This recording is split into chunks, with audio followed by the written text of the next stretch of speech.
오늘 나눌 말씀은 출애굽기 15장 1절입니다. 출애굽기 15장 1절 말씀 우리 함께 봅니다. 출애굽기 15장 1절의 말씀입니다. 출애굽기 15장 1절 말씀 우리 한 목소리로 읽겠습니다. 이때에 모세와 이스라엘 자손이 이 노래로 여호와께 노래하니 일러스되 내가 여호와를 찬송하리니 그는 높고 영화로우심이요 말과 그 탄자를 바다에 던지셨음이로다. 아멘. 홍해 앞에서 하나님과 모세를 원망하던 이스라엘 백성들은 마른 땅으로 바다를 건넜고 또 애굽의 군대가 홍해에 수장되는 것을 보았습니다. 그러자 모세와 이스라엘 백성들은 하나님을 찬양하기 시작하죠. 출애굽기 15장 1절입니다. 이때 모세와 이스라엘 자손이 이 노래로 여호와께 노래하니 일러스되 내가 여호와를 찬송하리니 그는 높고 영화로움이시며 말과 그 탄자를 바다에 던지셨음이로다입니다.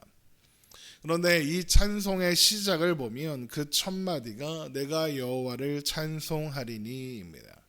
그러니까 모세와 이스라엘은 누가 시켜서 찬송하는 게 아니라 내가 찬송한다라고 하는 겁니다. 하나님이 모세에게 하나님을 찬송하라고 명령하지 않으셨습니다. 이제까지 한 번도 그러신 적이 없었습니다. 출애굽의 역사뿐만 아니라 아브라함의 때부터 하나님은 한 번도 사람에게 하나님을 찬양하라고 명령하거나 부탁하신 적이 없습니다. 그런데 사람들이 찬송을 합니다. 왜 찬송을 할까요?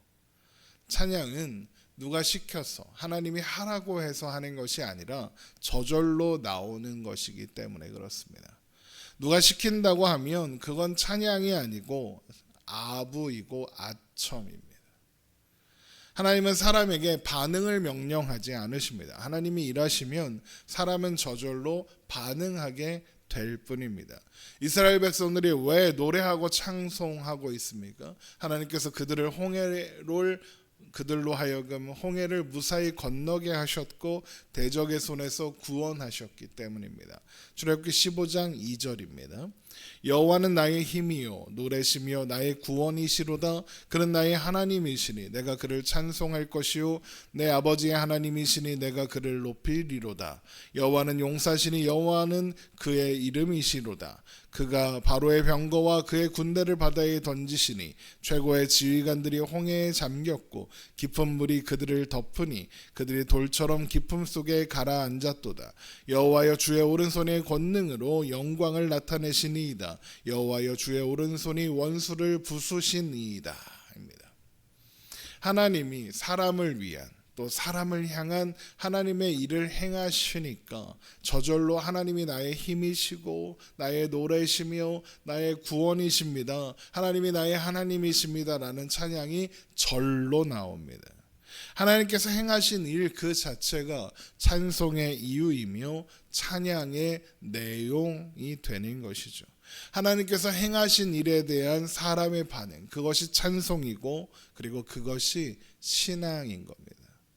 하나님께서 행하신 일로 인해서 하나님을 알게 되고 하나님께서 행하신 일을 통해서 하나님을 경외하게 되고 하나님이 행하신 일로 인해 하나님을 찬양하게 됩니다. 이어지는 찬송도 보시면 전부 다 그런 내용입니다. 출애굽기 15장 7절입니다. 주께서 주의 큰 위엄으로 주를 거스른 자를 엎으시니이다. 주께서 진노를 바라시니 그 진노가 그들을 지푸라기 같이 사르니이다. 주의 콧김에 물이 쌓이되 파도가 언덕같이 일어서고 큰 물이 바다 가운데 엉기니이다. 원수가 말하기를 내가 뒤쫓아 따라잡아 탈취물을 나누리라. 내가 그들로 말미암아 내 욕망을 채우리라. 내가 내 칼을 빼리니 내 손이 그들을 멸하리라 하였으나 주께서 바람을 일으키심에 바다가 그들을 덮으니 그들이 겉샘물에 납같이 잠겼나이다. 여호와여 신중에 주와 같은 자가 누구니이까? 주와 같이 거룩함으로 영광스러우며 찬송할 만한 위엄이 있으며 기이한 일을 행하는 자가 누구니이까? 주께서 오른손을 드신즉 땅이 그들을 삼켰나이다. 하나님이 행하신 일을 보고 하나님을 알았습니다. 그래서 하나님 최고입니다. 이러는 거죠. 11절에 여호와여 신중에 주와 같은 자가 누구니까라고 하잖아요. 하나님께서 애굽에서 어떤 일을 행하실 때마다 하신 말씀이 뭐였는지 아십니까? 우리 출애굽기 8장 10절을 한번 보겠습니다. 출애굽기 8장 10절입니다. 출애굽기 8장 10절. 그가 이르되 내일이라 모세가 이르되 왕의 말씀대로 하여 왕에게 우리 하나님 여호와와 같은 이가 없는 줄 알게 하리니입니다. 우리 하나님 여호와와 같은 이가 없는 줄 알게 하리니입니다. 하나님 같은 분이 없다는 걸 알게 하는 것, 그것이 하나님께서 행하신 일의 목적입니다. 하나님이 먼저 행하시자 사람이 하나님이 그런 분이신 것을 알게 되고 사람은 그로 인해 하나님을 찬양하는 겁니다. 여러분, 그것이 신앙인 겁니다. 하나님이 먼저 행하시고 사람이 반응하는 겁니다. 기독교는 사람이 행동하고 하나님이 반응하는 종교가 아닙니다.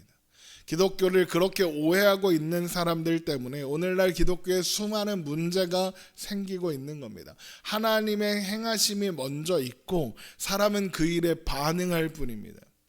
물론 엄밀하게 말하면 하나님께서 행하시면 사람이 반응한다, 이것보다는 좀 더 엄밀하게 말하면 하나님께서 행하신 일을 사람이 알아챌 때, 눈치챌 때, 알게 될 때 반응한다가 더 정확한 표현이기는 하죠.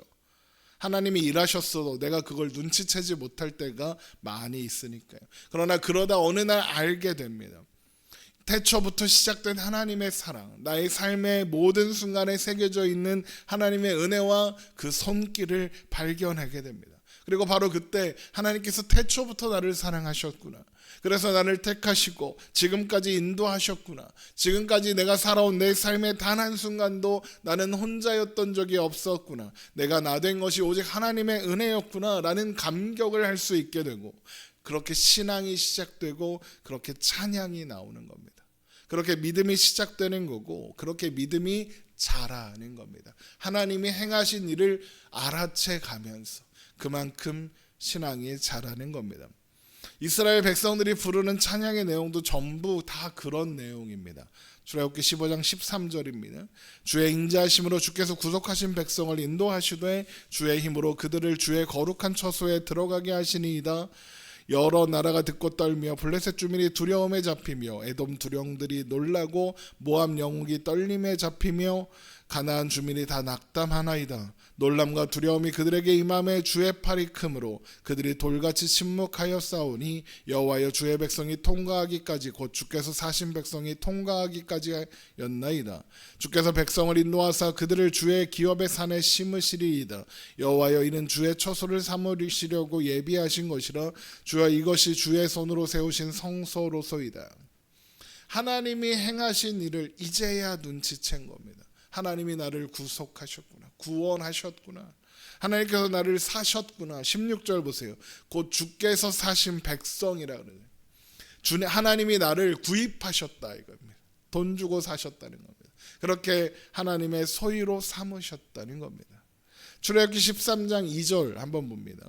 출애굽기 13장 2절에서 이스라엘 자손 중에서 사람이나 짐승을 막론하고 태에서 처음 난 모든 것은 다 거룩히 구별하여 내게 돌리라. 이는 내 것이니라 하시니라 라고 하신 말씀이 무슨 의미인지 알게 된 겁니다.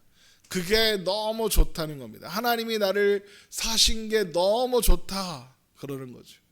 그래서 뭐라고까지 합니까? 출애굽기 15장 18절 여호와께서 영원 무궁하도록 다스리시로다 하였더라입니다. 하나님이 영원 무궁히 다스리시기를 원한답니다. 어떻게 이런 찬송, 이런 고백이 나오는 거라고요? 하나님이 먼저 행하셨기 때문입니다. 출애굽기 15장 19절입니다. 바로의 말과 병거와 마병이 함께 바다에 들어가매 여호와께서 바닷물을 그들 위로 되돌려 흐르게 하셨으나 이스라엘 자손은 바다 가운데서 마른 땅으로 지나간지라. 아론의 누이 선지자 미리암이 손에 소고를 잡음에 모든 여인도 그를 따라 나오며 소고를 잡고 춤추니 미리암이 그들에게 화답하여 이르되 너희는 여호와를 찬송하라. 그는 높고 영화로우시며 말과 그탄 자를 바다에 던지셨음이로다 하였더라. 하나님이 행하신 일이 있으니까 미리암과 여인들이 찬양합니다. 하나님의 일하심에 대한 사람의 반응이 찬양이고 그것이 신앙이라는 겁니다. 그래서 찬양은 내가 한 찬양을 근거로 해서 하나님께 무언가 요구하지 않고 요구할 수 없으며 요구할 것도 없는 겁니다. 왜요? 찬송은 이미 하나님께서 나에게 행하신 일, 나에게 행동하셔서 나를 위해 일하셔서 내가 찬송할 만한 내용이 나에게 주어진 후에 나오는 반응이잖아요. 구원이라는 결과가 나에게 있고 나와 함께 하사 인도하셨다는 결과가 이미 있고 거기에 반응하는 것이 찬송이고 신앙이니까요. 여러분, 기독교에는 인간의 행위에 근거하여 하나님께 무언가 요구하는 방식이 존재하지 않습니다. 하나님이 먼저 행하시고 사람이 반응할 뿐 사람이 먼저 드려서 무언가 받는 일이 없습니다. 그래서 사도 바울이 고린도전서 4장 7절에서 누가 너를 남달리 구별하였느냐? 내게 있는 것 중에 받지 아니한 것이 무엇이냐? 내가 받았은즉 어찌하여 받지 아니한 것 같이 자랑하느냐라고 하는 겁니다. 신자에게는 하나님이 주시지 않은 것이 없고 하나님께 받지 않은 것이 없다 그러는 겁니다. 사람이 무엇을 하나님께 먼저 드려서 뭘 얻어낼 수 있겠습니까?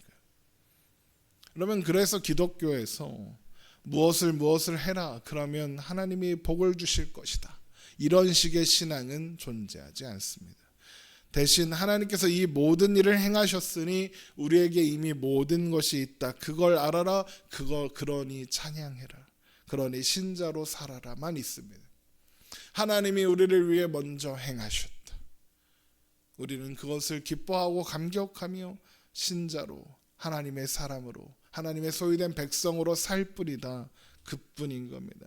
하나님께서 이미 행하신 일에 대한 반응, 이미 주신 은혜와 복의 결과가 신자의 삶이고 신자의 기쁨이며 신자의 고백이라는 겁니다.